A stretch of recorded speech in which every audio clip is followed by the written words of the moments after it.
Hello বন্ধুরা, good morning. তোমরা সবাই কেমন আছো? আশা করি সবাই ভালো আছো। আমিও কিন্তু ভালোই আছি। আমরা তো সকালবেলা আজকে ব্লগটা স্টার্ট করলাম চা দিয়ে। তো দেখেছো, প্রথমে চাটা আমি ফুটিয়ে নিলাম, চা চিনি আদার সাথে। তারপরে কিন্তু আমি দুধ ঢেলে দিলাম, তাহলেই হয়ে গেল দুধ চা। আর চা পাতাটা অল্প থাকলে এরকম করে করবে, দেখতে খেতেও ভালো লাগে। আমি কিন্তু এরকম করেই খাই। আর আদা দিয়ে চা করলে অনেক সময় কেটে যায়, কিন্তু এইভাবে করলে না চাটা কাটে না, ভালোই হয়ে যায়। তো যাই হোক, আমরা 3 কাপ চা করে নিলাম, একটা তোমাদের দাদাভাইয়ের, একটা আমার, একটা টিনার। তো চলো চাটা খেয়ে নিই। আর তোমাদের দাদাভাই কী করছে দেখাই।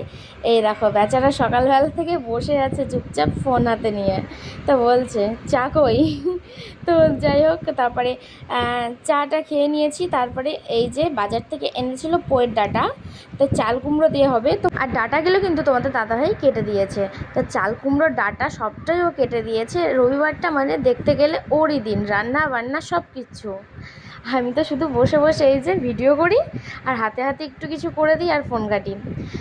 তো যাই হোক, এই দেখো চাল কুমড়ো। আর চাল কুমড়ো পোয়ের ডাঁটা দিয়ে কার কার ভালো লাগে জানিও তো। আমার কিন্তু বেশ ভালো লাগে।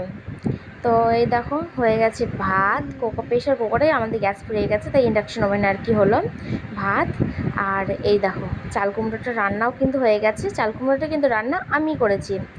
আর এদিকে আছে রুই মাছের ঝাল চচ্চড়ি, মানে ঝাল চচ্চড়ি না, যেরকম রুই মাছের কালিয়া হয় ওরকমটা আর কি। এটা কিন্তু তোমাদের দাদাভাই করেছে। আর তোমাদের দাদাভাই না খুব সুন্দর রান্না করে, এর আগেও কিন্তু তোমাদেরকে আমি জানিয়েছি। আর এদিকে হচ্ছে মাছের তেল চচ্চড়ি। আর এই দেখো আকাশের অবস্থা দেখেছো, আজকে সকাল থেকে বৃষ্টি পড়ছে। আর গাছটা কত সুন্দর লাগছে, পুরো সবুজ সবুজ হয়ে গেছে। এরকম যদি আর দুটো গাছ থাকতো আরও সুন্দর লাগতো। তো আকাশটা পুরো মেঘলা আকাশ। মেঘলা আকাশের জন্য কিন্তু ঘুরতেও যেতে পারিনি। যে সানডেতেই ভাবি যে ঘুরতে যাবো, সেই দিনকাই বৃষ্টি হয় এরকমভাবে। আর এদিকে বাবু দেখছো ফোনের মধ্যে গেম খেলছে, মানে এখনকার বাচ্চারা আর কিছু পারুক বা না পারুক, ফোনে এক্সপার্ট আছে। আর ওকে দেখাচ্ছি বলে দেখেছো কেমন করে তাকাচ্ছে। তো বাবু দেখছে ফোন, আর আমি এখানে দাঁড়িয়ে আছি। আর আমার লেগেছে প্রচণ্ড খিদে, তো আমি ভাবছি রান্নাটা কখন কমপ্লিট হবে। তো আমার থেকে কিন্তু তোমাদের দাদাভাই রান্নাটা বেশি ফাস্ট করে। তো যাই হোক, ও কিন্তু মাছের তেল চচ্চড়িটা চড়িয়ে আমার দায়িত্ব দিয়ে গেছে স্নান করতে। আর আমি একটু নেড়ে দিলাম, কারণ তলায় লেগে যেতে পারে সেই কারণে। তো ওদিকে হচ্ছে মাছের তেল চচ্চড়ি, আর এদিকে কিন্তু আমি বাবুকে ভাত খাওয়াবো, ওই জন্য তো ভাত নিয়ে বসেও পড়েছি। আর একটু সবজিও নিয়েছি আর মাছ। তো বাচ্চাদের না একটু মাছ সবজি এগুলো খাওয়াতে হয়, প্রোটিন জিনিস।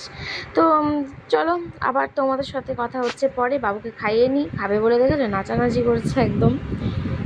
হ্যালো বন্ধুরা, গুড ইভিনিং। আবারও চলে এলাম অনেকক্ষণ পর। তো ওখানে বসে বাবু লিখছে, আর এখানে টিনার আমি এই যে বসে আছি। তো তারপর তোমাদের দাদাভাই বাজার থেকে চলে এসেছে, সন্ধ্যাবেলা গেছিলো বাজারে। তো বাজার থেকে এনেছিল আম, তো এনেছিল অনেকগুলোই। আর এই দেখো আমি কিন্তু 3টে আম কেটেও নিয়েছি। আর আমগুলো কিন্তু খুব মিষ্টিও ছিল। এখানে মিষ্টি আম সেরকম পাওয়া যায় না, এগুলো কিন্তু মিষ্টি হয়। আর এনেছিল রাতের জন্য চিকেন। তো চিকেনটাই এখন কি আর রান্না হবে, আর দুপুরের কিছু সবজি আছে। আর এই যে চিংড়া মাছগুলো এনেছে, এগুলো কিন্তু বেছে ধুয়ে একদম হলুদ নুন মাখিয়ে রাখা আছে, কালকের জন্য ভেজে রাখবো। আর এই যে চিকেনের জন্য কিন্তু পেঁয়াজ ভাজতেও দিয়ে দিয়েছি। আর মশলাও কিন্তু হয়ে গেছে। এই যে আদা রসুন কাঁচা লঙ্কা টমেটো এগুলোই কি আর পেস্ট করে নিয়েছি। তো তারপরে পেঁয়াজের মধ্যে দিয়ে দিলাম গুঁড়ো লঙ্কা। তো এরকম করে গুঁড়ো লঙ্কাটা ভেজে নিলে না বেশ কালারটা সুন্দর আসে। আর গুঁড়ো লঙ্কাটাও অল্প লাগে। পেঁয়াজ কিন্তু ভাজা হয়ে গেছে, আর লঙ্কা গুঁড়োও কিন্তু দিয়ে দিয়েছি। আর এই যে এখন দিয়ে দিলাম মশলা। তো মশলা দিয়ে এখন ভালো করে লাড়াচাড়া করে নিচ্ছি। তো যেহেতু টমেটো দেওয়া আছে, ওই জন্য মশলাটা অনেকটা পাতলা হয়ে গেছে। তো কোনো ব্যাপার না, কষাতে কষাতে ঠিক হয়ে যাবে ভাজা হলেই। আর এই যে দিয়ে দিলাম নুন আর হলুদ। নুন হলুদ দিয়ে এটাকেও কিন্তু এবার কিছুক্ষণ আমি লাড়াচাড়া করে দিয়ে দিয়েছি এই যে চিকেন। তো চিকেনে একটু জল বেরিয়েছিল, আর এই যে সামান্য একটু জল দিয়েছি। তো রাতে কিন্তু ঝোল নয়, শুধু আর মানে চিকেন কষাই হচ্ছে আর কি। তারপরে কুচনো ধনেপাতা দিয়ে দিলাম। আমি লাড়াচাড়া করে নিচ্ছি। আর এই ইন্ডাকশন ওভেনে না রান্না করলে পাকে পাকে কিন্তু সরকে পালায়, খুব বিরক্তকর লাগে। তো আর এই যে একটু ভেজে নিয়েছি পটল, আর রাতের কিছু সবজি আছে। তো এটাই আর কি রাতের ডিনার।